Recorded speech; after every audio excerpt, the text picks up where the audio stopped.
Morning, third hour. Morning, Braves. Let me just take roll real quick. Trey, Bean, Moore, Nye, O'Toole, Pearson, Severson, Stahl, Stidham, Swaney, Wright. All present accounted for. Is Joe. Joe's here. Dang, Joe is here. All right, folks, we're going to do the weekend that was real quick. Actually, we're going to do the month that was. Here we go. I'm going to highlight it all. All right, so folks, here's what we're going to do now. We're going to actually get to the Unit 10 and begin. By the way, I thought that was funny. Now, you may not have, but I did. By the way, hey, Trey, I cannot, for the love of Pete's sake, Larry Bird is top 5 all time. And if his back hadn't gone out, we'll never know. Okay? Brady, can you folks both pay attention, please? And as always, go Broncos. All right. So what I thought I'd do is I'd go ahead and give you the folks the notes. And hey, Brady Wright, I went ahead and took the notes before the notes to really have it cleaned up, just for you, man. So we're going to go through these notes, and then I'm going to give you folks your assignment, and then I'll see you tomorrow. So we go to page 2 in your notes, which I handed out to you, and there is the spectator experience. Go ahead and put that in your notes real quick. Brady, would you get off your phone? Come on now. Unbelievable.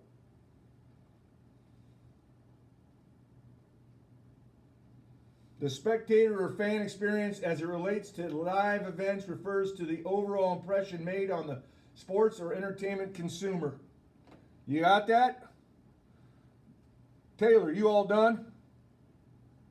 Okay then. The rest of this class, we're rolling. You got to learn to take notes if you're going to make it in school, in college. And if you can't take the notes, you know the song by now. Don't make me sing it. So then you go to page 4, and it says, what does the fan experience or the spectator experience? Here it is, right here. And there's 4 of them. There's 3 of them, and they're on separate pages. When does it begin? And it begins, the fan experience begins the moment they begin thinking about purchasing a ticket for the game or event. Certainly going to be interesting as we go forward how that's going to play out. Yeah, I mean, I have my own personal thoughts, and I feel like we're Americans, and it's important. It's not important. It's a part of our fabric of who we are. So I know that this whole thing is going to change the way we do it, but I think ultimately fans are going to have to be part of the game experience again, whether that's with masks and goggles, I don't know. Me personally, I don't live in fear, so I would go to these games and probably not have the mask on. But that's going to be an individual thing, and when they have the testing done in the community, we'll know more, right? So anyhow. Page 5, it's the second part, which is number 2. It says a negative experience finding parking, paying, or dealing with an unfriendly parking lot attendant can sour the consumer. So go ahead and put that in your notes. When does it begin? It begins when you start getting ready to get into the stadium. Okay, as you go to park your car, as you meet with the parking attendant.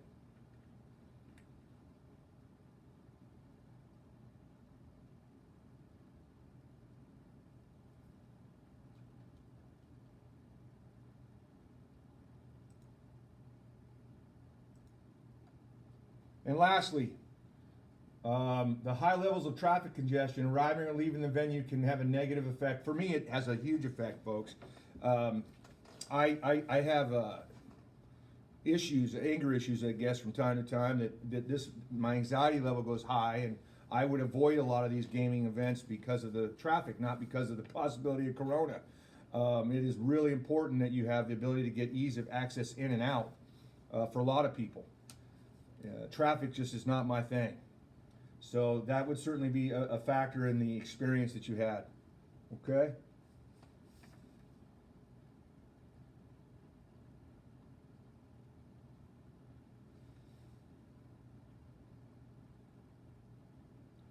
Now my guess is because I've got this on video, I don't have to sit and wait as long either. I think if I go too fast, you can always go back. So I'm gonna wait a little bit and kind of make it feel like we're doing this, but then you can always go back.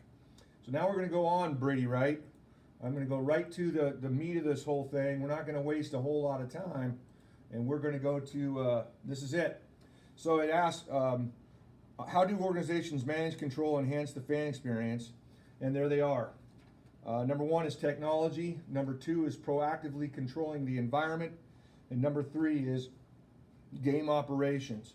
I'm just going to go to the examples fast and quick so I can get you folks into your project and be on your way for today, okay? All right. So we are going to go to the next page, page 14. And for technology, you're to write down to combat unruly fans. The many teams and organizations offer text lines in which fans can report obnoxious behavior by sending a text. Okay, that's an example, and I'm sure there's many, many more. In fact, we got to go all the way to page 38 to do the next one. What was it called?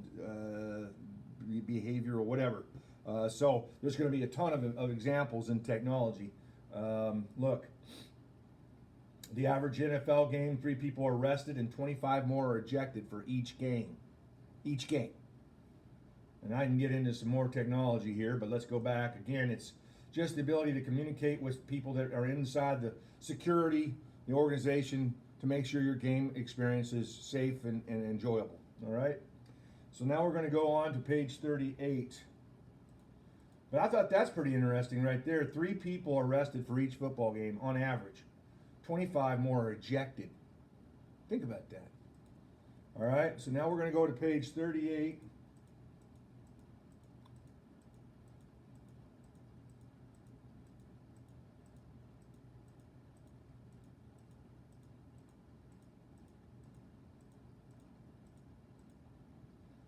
Brady Bean, you paying attention? Come on now. All right, folks. Proactively controlling environment. Less than 40 of the roughly 120 largest NCAA Division I schools allow the sale of alcohol inside their stadium. This has become a big deal, folks. Boise State, for instance, is not allowed to sell their liquor. You can buy alcohol liquor in the luxury box suites. I happen to know that because my son-in-law works for Boise State, and he's trying to help find ways to get it to be sold to the rest of the fans. That's a huge moneymaker for a school. And like you said, read this, less than 40 of the roughly 120 allow it. I suspect I see a day soon where that's going to be lifted, and all 120 of the largest schools will be selling alcohol. There's just too much money there coming in from sponsorships from the beer companies, okay, even the alcohol companies, whether it's Coors or Jack Daniels, etc. I just don't see how they cannot do this. And I suspect it's going to be easier to actually pull this off now that we've been in such an economic downturn. If I were Boise States of the world, I would really push hard to help increase revenues. I think that government's going to be a lot more responsive to that right now. That's just my hunch. Page 54.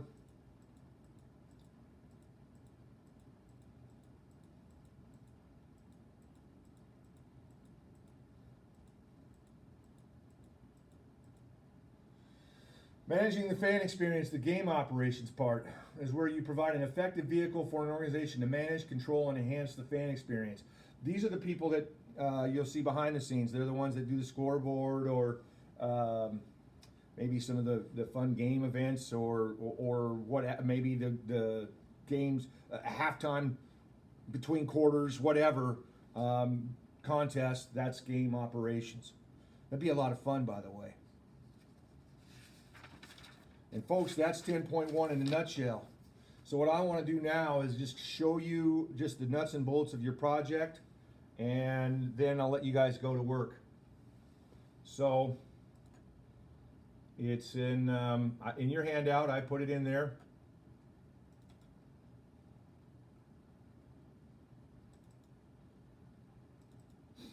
And I'm just going to go, what I'd like you to do, and you can do this by yourself, or if you want to get with your friend via Facebook or FaceTime or Zoom or whatever. You could do it with 2 people.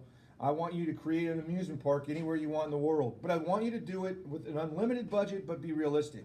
I've had students try to tell me they're going to put one at a mile down, what is it, 1,000 Leagues Under the Sea. I had one try to put it in the Grand Canyon. I've had them try to put it in space. And it's basically, what's the word I'm looking for? Insulting to my intelligence that you're going to try and put it 1,000 leagues below the sea or in the Grand Canyon or better yet in space. So let's use common sense here. You have an unlimited budget. You can put it anywhere you want in the United States, in the world within reason. It can't be in a public park like the Grand Canyon, okay? Can't be 1,000 leagues under the sea, but it could be in any part of the country, the world, et cetera, et cetera. Again, I think amusement parks are going to be really tested with this pandemic and how they go forward. That's going to be fascinating. But in any event, you're going to pick that. You're going to have an unlimited budget. You're going to tell me who the demographics are of that particular region area, the geographics, okay? Did I spell that right? I think so. I'll just fix that real quick, okay? What the weather conditions are annually, and that's important for an amusement park, right? I mean, if you don't have the right weather majority of the time, why would you open up an amusement park? So it's going to have to be tempered. It's going to have to be 80 degrees roughly on average. You might have, the Tri-Cities was once considered, I don't know if you're aware of this, but Six Flags was looking at it. The problem I thought they might have would be wind. Because you have plenty of sun and plenty of 70 degree weather up, probably 250 days of 70 degree and up, right? Somewhere in there. But the winds is a factor in amusement park as well. Okay? So then you're going to want to come up with 10 rides. I've left you a model to go by, and I want you to describe the rides. You'll see his model, and it kind of gives you an idea of how to do that. But 10 attractions, the name of the ride, the location where it's at in the park, etc. You're going to come up with food retail vendors, all right? And at least 10 of those. And then you're going to make a map. Again, the example will clarify that. If not, you can always text me back with some questions. We can work it through. But I think it's all going to be self-explanatory. Then you're going to do an advertisement. And we're not going to be able to present it this year, folks. So I gave you the notes. I've given you a project. Your project you're going to get to do for 2 weeks. I'm going to come in tomorrow and give you 10.2 notes and let you get to work. This is going to be interesting. You guys are the best. You're the Braves. I miss you guys. You take care and be good. All right. See you tomorrow.